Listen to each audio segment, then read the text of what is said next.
Dear friends of XRP and enemies of legal battles, the SEC seem to have lost against Ripple, and this marks a dramatic shift in the cryptocurrency world.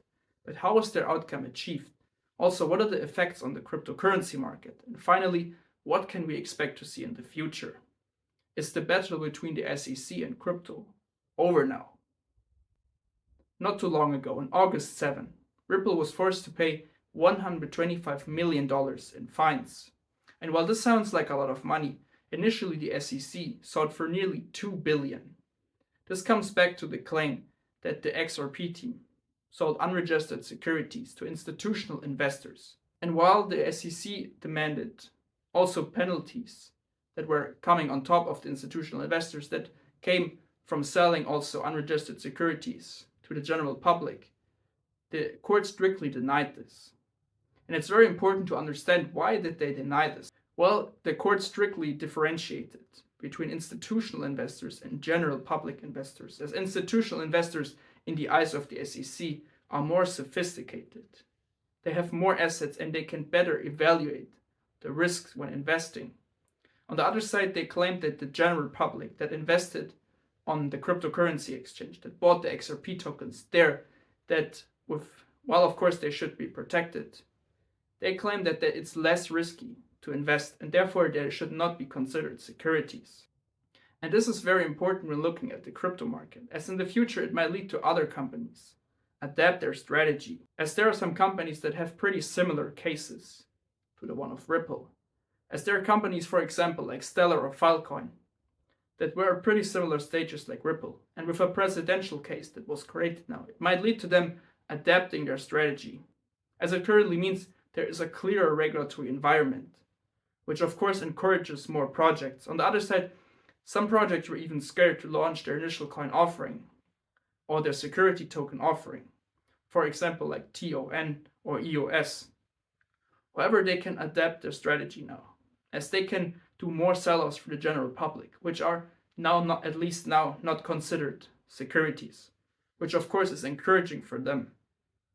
Also, when looking at the bigger picture, other companies that are in the field of legal law and compliance will likely see an increased demand, in my opinion, as those companies are specifically specified in the area of legal law and compliance. And this is very encouraging at the moment. It shows that those companies are able to maintain their rights against the SEC that has been very aggressive so far against crypto companies. And it was kind of scary actually, also for an investor, to see the SEC classifying nearly all cryptocurrencies as potential securities, as potential targets in the eyes of the SEC, in the eyes of Gary Gensler.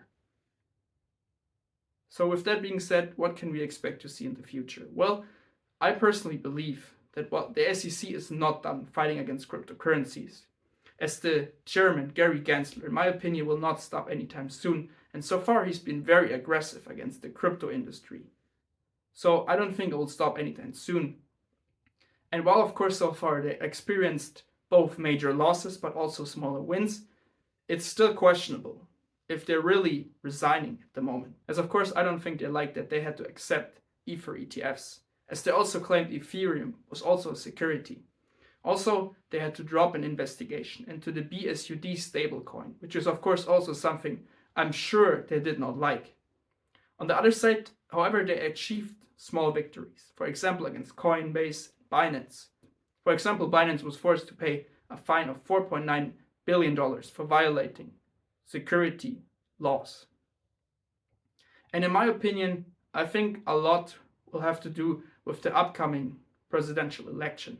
As in my opinion, Gary Gensler has been very politically motivated so far. I think he's been very aggressive against the crypto industry so far, as I personally believe he wants to have a political position, and therefore he had to show that he aligns with the current administration that was led by Joe Biden. And of course we know that Joe Biden has been very negative towards the crypto industry. However, we know he will not run for a re-election, so it will likely change. As while Donald Trump is very positive towards crypto, at least Kamala Harris, in my opinion, will be more conservative, as while she became more educated, I think she sees the value of this technology.